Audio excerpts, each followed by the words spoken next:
What is up, everybody? Digital Gate Studios. I'm Jacob, and today we are here with Jesse. Let's do another one. And we're going to be talking about another kind of revival deck that I've missed a little bit, not going to lie. It's going to be Blue Hybrids. Yes, I played this in BT-11. The other villain. Part of the problem. I'm sorry. Deck is a little different now. It is not the same. Let me just control you until I get security attack +5. Yeah, Melga's already got that handled. Yeah. But it's a nice, kind of a blue aggro deck now. It still does have the source stripping and the lockdown. It's a lot more fair, and we did get a couple new cards that have been helping him out. So without further ado, let's talk about the first one of those new cards we got, and that's going to be the Wanyamon. I love that card. I love it. I play that in my old Force deck. Yeah, consistent card draw. I mean, old blue hybrids, you played the Upamon, which is if they didn't have sources draw, and this is actually just slightly more consistent, I think, because it's hybrids. You're gonna when do you not have a Tamer? Tamers. Yeah, we're playing plenty. This is also, it's dedicated for all fours, I feel like, but we're playing it for sure. It's doing a lot of work. Then we're going to play, maybe I should just lay all these out. 4 of each of the Strabis. Only 3 different Strabimons. Okay. On play, reveal 4 searching, and then this one just has a great inheritable. I didn't realize there were 3 Strabis. Yep. There have been for a while, but yeah. I just haven't seen this deck in a while. That's fair. It has been a while. First 2 on play are searchers for Tamer's hybrids, and then the last one's inheritable when attacking if it's 10 warriors or a hybrid, gain a memory. And then the Strabi on deletion, play a Koji from hand. I mean, you just can't go wrong with searchers, and they're all hybrids, which is pretty important for what some of the things in this deck can be. Then just finishing off our rookies real quick, 2 copies of Boko. The Boko. Would love to see this as a 3 of, but I don't know what to take out yet. But this card, if you don't know, makes hybrids just broken. Yeah. Like, it's on play, search 5, grab 2, and gain memory when you pay 2 memory to play your deck. I mean, yeah, I remember when that thing came out, it was like almost as big of a level 3 target as like a jamming Vmon. It was almost as good as Nemon was. Yeah. Wish I had room in this deck for Nemon. Nemon. I missed that. Moving on to the bread and butter of the deck, level 4s because they're hybrids. We're playing 4 copies of Kumamon. Source stripping is fantastic, especially in this format. I feel like people are having big stacks with a lot of relevant effects.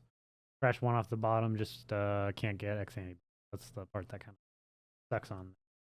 Only 3 copies of Korakakimon. This could easily be a 4 of. I think I just didn't want to annoy too many people with this decision. That's the freeze? Yep. This one is when digivolving, if there is a hybrid or a Tommy in its sources, you're going to lock down something with no sources until the end of opponent's turn.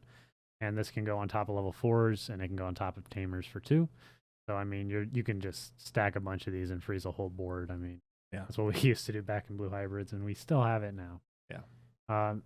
Just to be a little nicer, and also because jamming, 1 Kendo Garurumon, similar effect if it's a Koji, which we play plenty of. Or if it's a hybrid and sources, you're going to get jamming.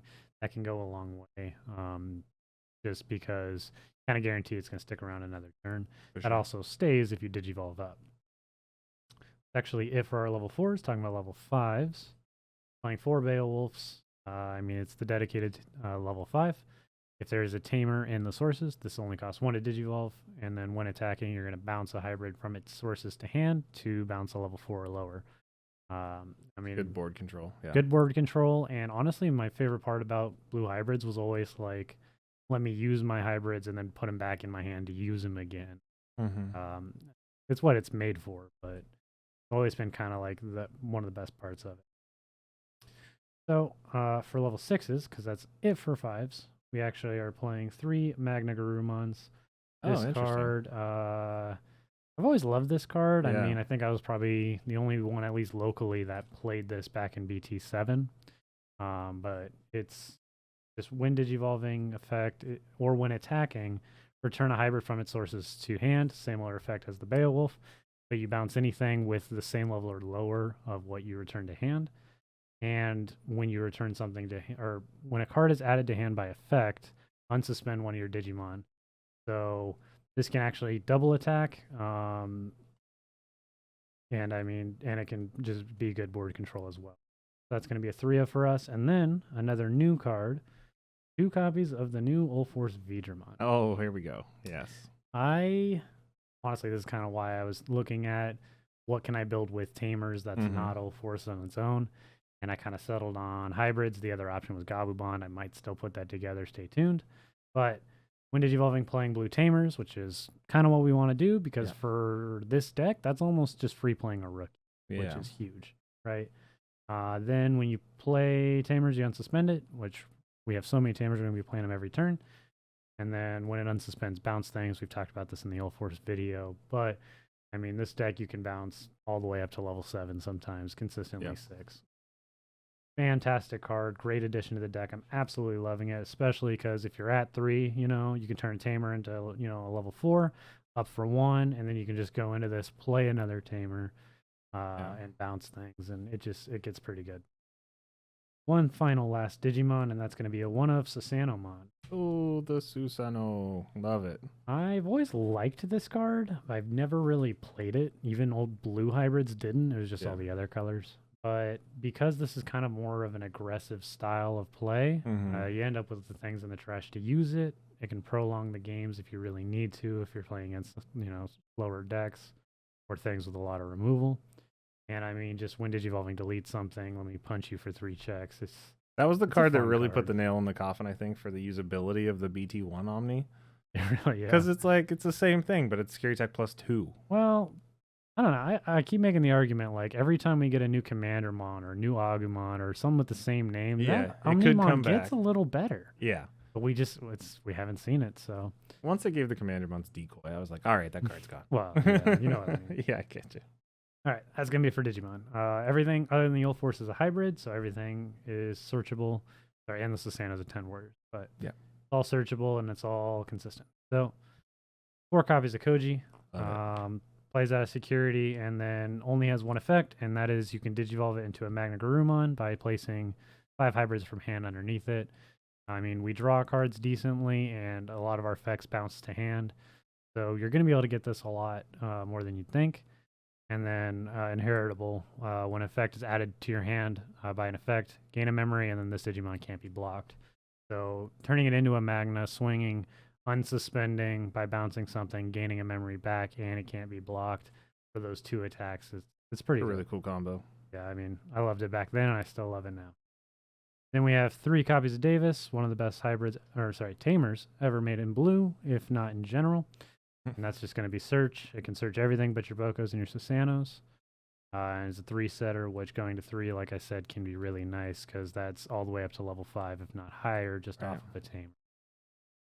2 copies of Soren and Joe, a little more memory gain and a little bit more score stripping because we are playing the Korakaki. It helps get that lockdown, as well as setting up for its own memory gain and just denying effects of opponents. 1 of Tommy. There's a reason this is restricted. This card was absolutely nuts back in the day. I feel sorry for everyone I played this against. That card was nuts. But on play, just stripped 3 off the bottom. I'd argue this is a little less relevant after X Antibody came out, like just at the option, the playstyle as a whole, especially with how wide, diverse that playstyle is. You're only going to strip the 2 above the X. Yeah, it's kind of weird how it works, but I mean, the card does a lot, and the really insane part of it, I think the part that actually kind of broke it, was the when attacking, you just lock down something without source. Yeah. And I mean, you can put any hybrid on top of that to get that effect. It doesn't just have to be Korakaki, which I think kind of why it was busted, because you go on top of it to the Korakaki, lock 1, swing, lock another, and bounce stuff, and it was too much. I agree. So that's why that's a 1-of. We're actually playing 1 copy Arena. Okay. Originally had this as another Soren Joe. Yeah. But when we were in pre-release, in my 6-pack, I actually pulled this Alt-Rena. Yeah. I was like, well, now I have to use it somewhere. Yeah. And I was looking at this deck list, and I was like, it doesn't really fit. But it actually fits a lot better than you'd think. Yeah. If you can ever combo with the Ulforce, it can be really strong, as we have seen in the Ulforce deck. And the other thing, too, is it's just when one of your Digimon becomes unsuspended, you can gain memory. Magna unsuspends, so it's Oh, not that's true. I like didn't think of that combo. Yeah, because it's just one of your blue Digimon right. unsuspends. You gain that memory. Yeah. Yeah. So it's not a dead card on its own. I mean, it's not the most relevant tamer for the deck, but it's not dead, and it does work when you have the Ill Force. And absolute worst case scenario, it's only a 3 play cost, and you can turn it into hybrids. So I mean, worst case scenario, you're just going on top of it. And if you have your Ill Force out on field and you just play that with it, I mean, Yep. you got evade and blocker for your next turn. Yep, exactly. Yeah, so good. I think it's worth it as a one of. I don't think you need to go any higher. Yeah, for this build, but I mean, the Ill Force deck itself can really. All right, so let's talk about some options. Kind of missed this card, so we're bringing it back. Howling Memory Boost is a 2 of. Still a good card. Still a great card in any matchup other than an X-Antibody deck. Even then, it's quite usable. You still get one strip off the... Right, and then lock down anything without sources. I mean, if they hard play a blocker, you can just lock it down. Of course, Memory Boost, gain 2 memory. Well, as we've seen, people are still not afraid to use Death X's, so it is nice to be able to lock down a Death X. Oh, absolutely. Yeah, because that thing's not going to die until, you make it. So just and being typically able to it's not going to have sources. Yeah. So, the turn they wipe your board, you just kind of stay back for that turn, lock it down, crack the boost in the next turn, get the memory back, and just kind of spend a turn setting up. Yeah. And just ice it so you don't get hit. All right, this is another new card I've been trying out for some of my other lists, and it's made its way into this deck, and that's going to be Sarai. Yep. Fresh top 4 off of 1 Digimon, then anything without source can't attack.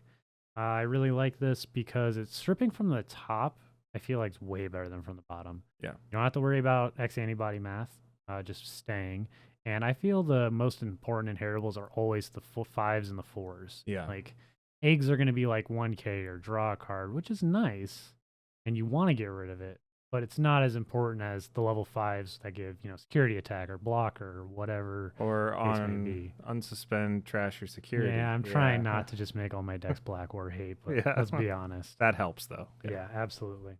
And then, I mean, it can buy a lot of time against things like Bloom Lord. My own Merva list hates going against this card. Mm-hmm. I mean, just anything that's trying to go wide without sources, you just absolutely mess them up with. And it just triggers insecurity, right? Oh, absolutely, yeah. So I could trash this that just the other day when I was playing Merva because it was insecurity. They can just trash that card that gives you that extra security attack and all that stuff. So it could save your game for sure. Yeah, it's definitely a great card for blue right now. It's in a fantastic spot in this meta. Definitely try it out in any blue list you're playing. And just let me know what you think in the comments. Finishing off the deck, just 2 copies of Hammer Spark. I love my memory gain options. I've been playing Hammer Spark in pretty much every blue deck. I know it's kind of going away from the meta, but this deck can do a lot with not a lot of memory. But, if you're at 3 and you can make your way into an All Force and keep turn so that you can play more Tamers, turn them into more hybrids, I mean, the deck can do a lot. So just that 1 extra memory, maybe also cracking a boost, you can just do so much. All right, I'm going to ask the question that we're going to get in the comments. Where's your Ice Wall? It's an aggro deck, man. It's not okay. You're right. There easily could be one. You could cut, the arena. You can cut a Sarai. Mm-hmm. I felt that, in my opinion, the 1 memory now is better than kind of shortening their turn because there's so many, memory setters. There's so many, all these other things. And I mean, correct me if I'm wrong, but if you use Ice Wall, Blackboard just doesn't get the effect anyway. What do you mean? With Yuya, can't be affected by options. Oh, yeah. So I mean, pitch it, yeah. Great, fantastic card. Absolutely love it in other decks, and it would be good here. I just feel there are better options for this build. Okay. I just had to ask it. I see your argument. You could easily find room for it. Let us know what you would take out in the comments, because I'm always willing to make myself better as a player and a deck builder. So. All right. Well, check it out, guys. We'll catch you guys in the next one. And feel free to like, comment, subscribe, and tell us what you want us to build next. Oh, absolutely. All right. We'll see you soon.